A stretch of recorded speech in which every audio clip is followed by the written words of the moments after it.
5 گناہ کرنے والی عورت جب دنیا سے رخصت ہوئی اور ہم نے اسے قبر میں اتارا تو قبر کی حالت دیکھ کر میرا دل کانپ اٹھا۔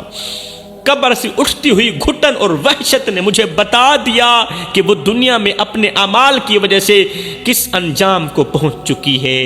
حضرت میں سوچتا ہوں جن والدین کی خدمت میں جنت تھی ان کے ساتھ بدسلوکی نے اس کی قبر کو جہنم کا گڑھا بنا دیا۔ کیا ہمارے نبی ہماری نمازوں کو چھوڑنے پر روتے نہیں ہوں گے؟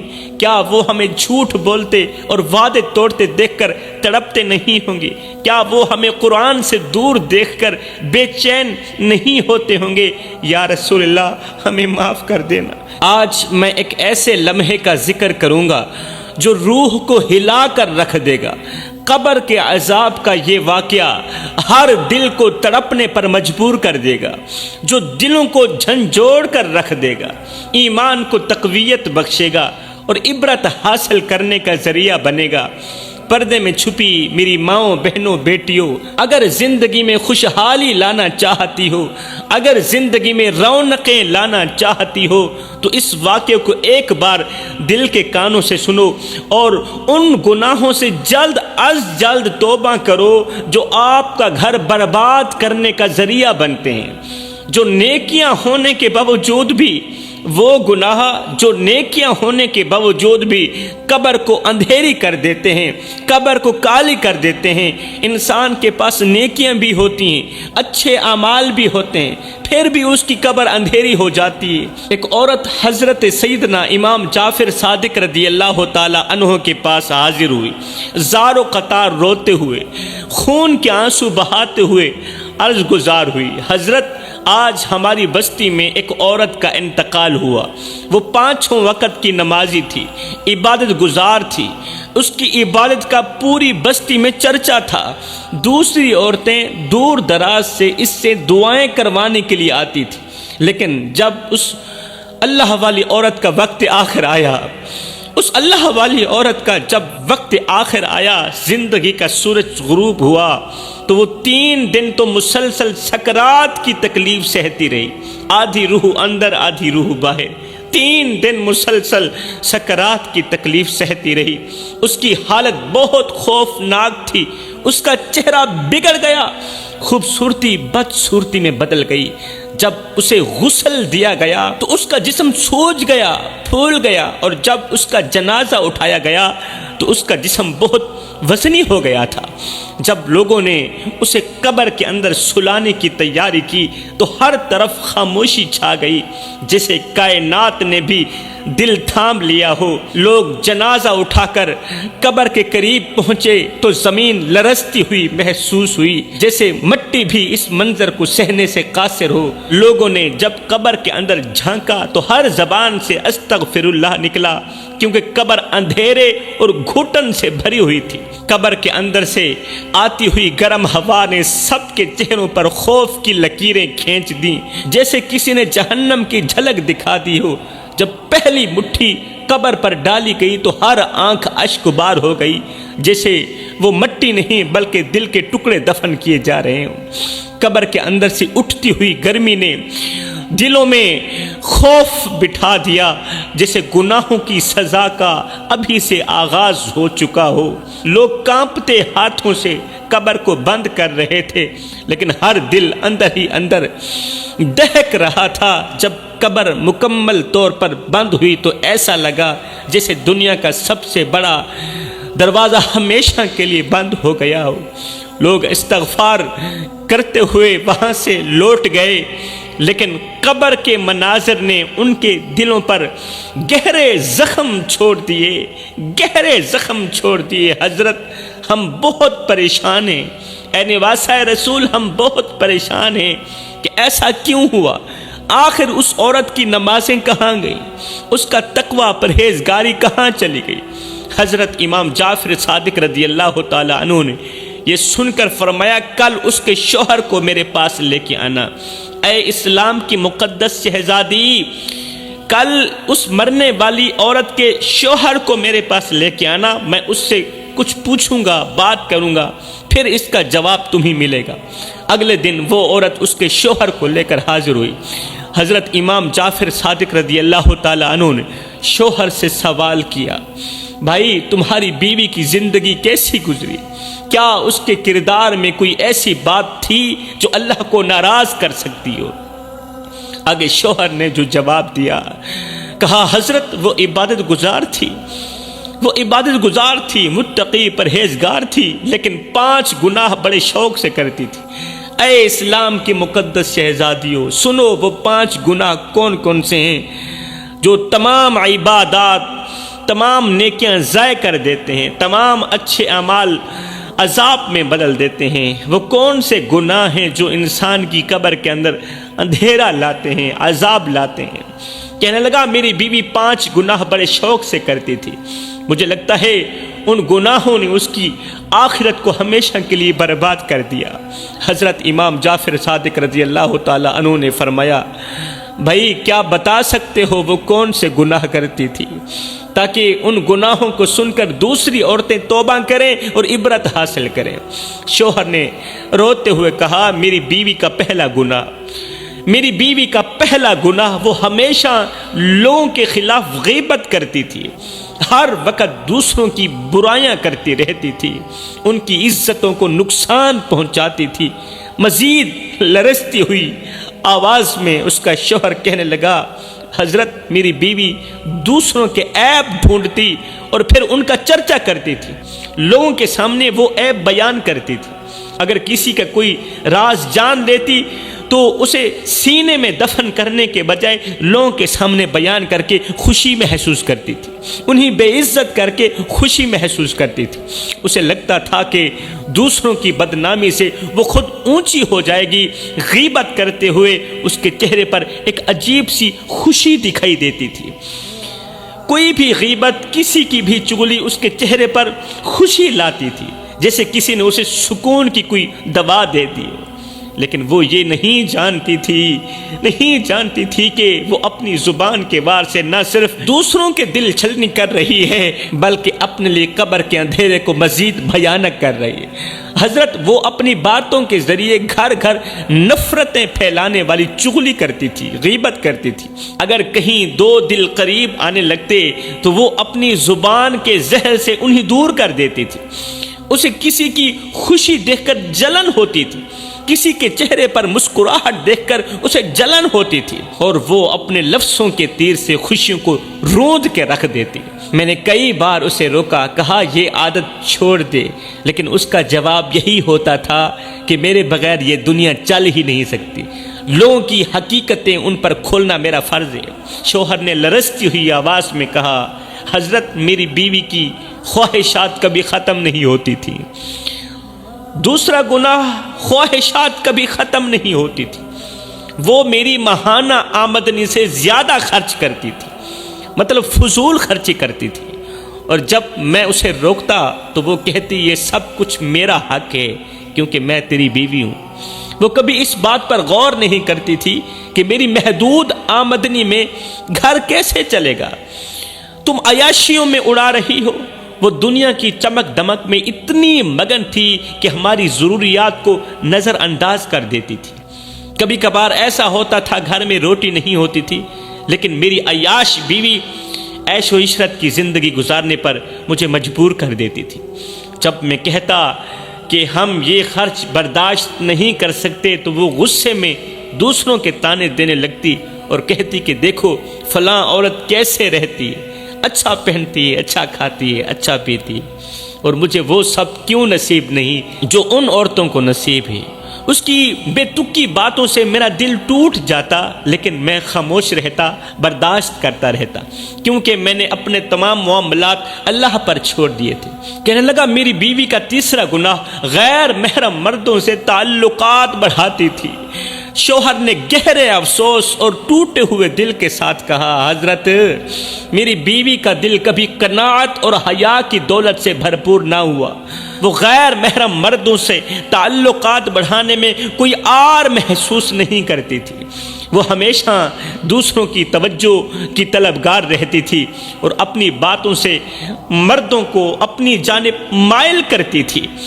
میں نے کئی بار اسے سمجھایا، اسے روکا، لیکن وہ میری باتوں کو ہنسی میں اڑا دیتی اور کہتی یہ میری زندگی ہے، تمہیں اس سے کوئی فرق نہیں پڑنا چاہیے۔ وہ دوسروں کی نظروں میں خوبصورت اور خوش مزاج نظر آنے کے لیے حیا کو پسے پشت ڈال دیتی تھی۔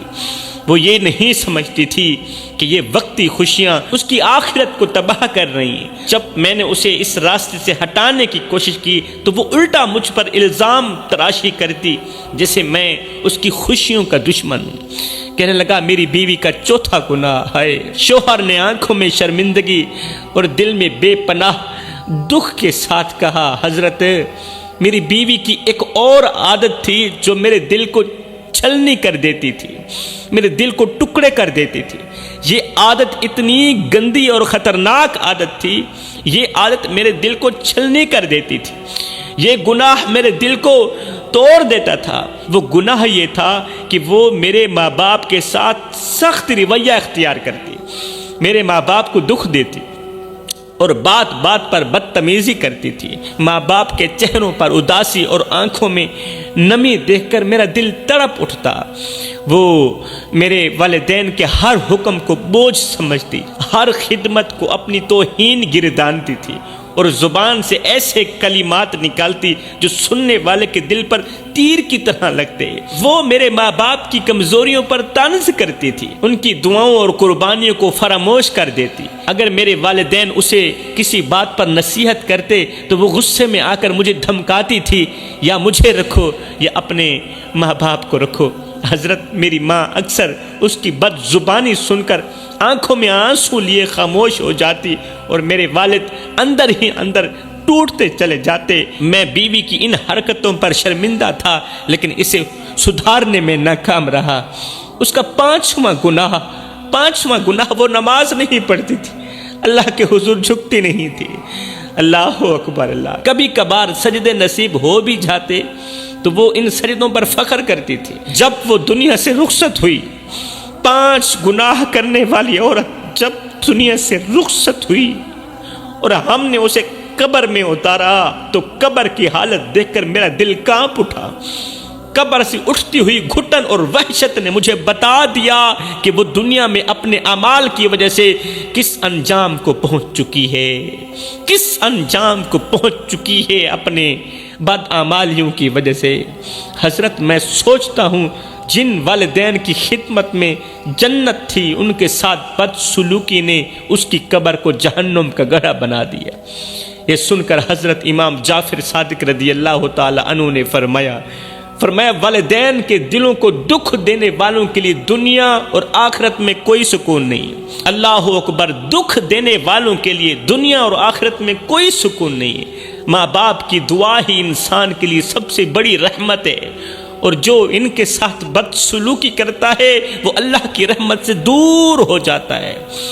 پھر حضرت امام جعفر صادق رضی اللہ تعالی عنہ نے لوگوں کو مخاطب کرتے ہوئے فرمایا یہ انجام ان عورتوں کا ہوتا ہے جو اپنی حیا اور عزت کو دنیاوی خواہشات پر قربان کر دیتے ہیں۔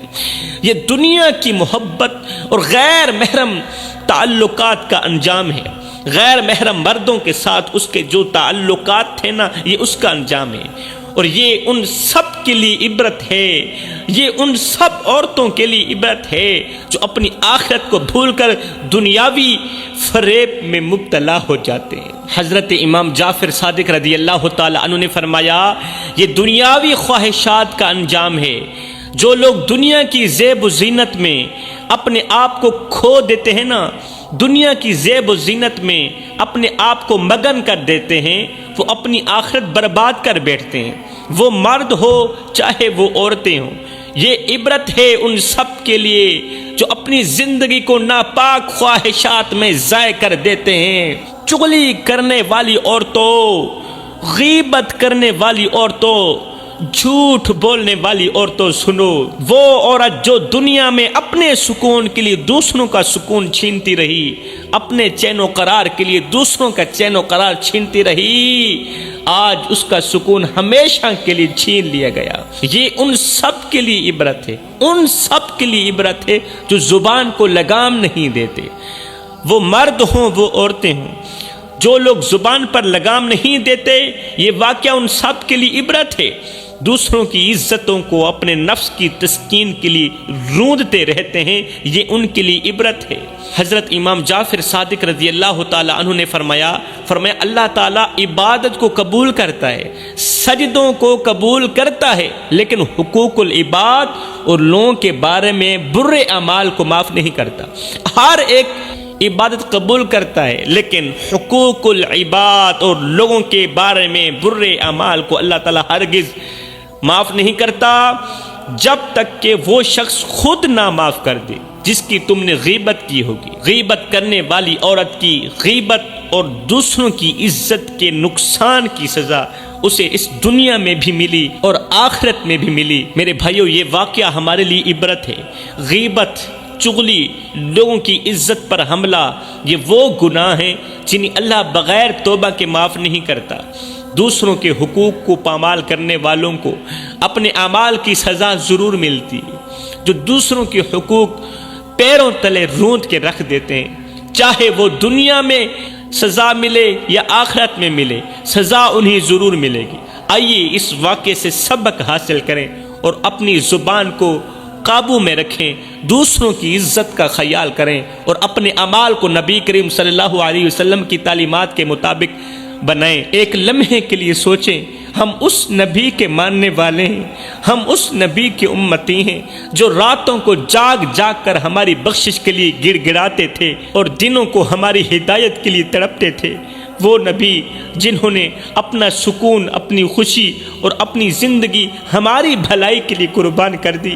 آج سوچو ہم کس غفلت میں زندگی گزار رہے ہیں میرے بھائیو۔ کیا ہمارا کردار اس قابل ہے کہ نبی ہم پر فخر کریں؟ کیا ہمارے اعمال اس لائق ہیں کہ ہم ان کے سامنے شرمندہ نہ ہوں؟ کیا ہمارے نبی ہماری نمازوں کو چھوڑنے پر روتے نہیں ہوں گے؟ کیا وہ ہمیں جھوٹ بولتے اور وعدے توڑتے دیکھ کر تڑپتے نہیں ہوں گے؟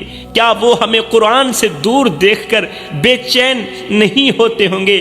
یا رسول اللہ ہمیں معاف کر دینا، یا رسول اللہ ہمیں معاف کرنا، ہم نے آپ کی تعلیمات کو فراموش کر دیا، ہمیں معاف کر دینا، ہم نے آپ کے دیے ہوئے اصولوں کو ترک کر دیا، ہم نے اس دنیا کو اپنا مقصد بنا لیا، حالانکہ آپ نے آخرت کے لیے جینے کا سبق دیا تھا اور ہم نے اس دنیا کو اپنا مقصد بنا لیا۔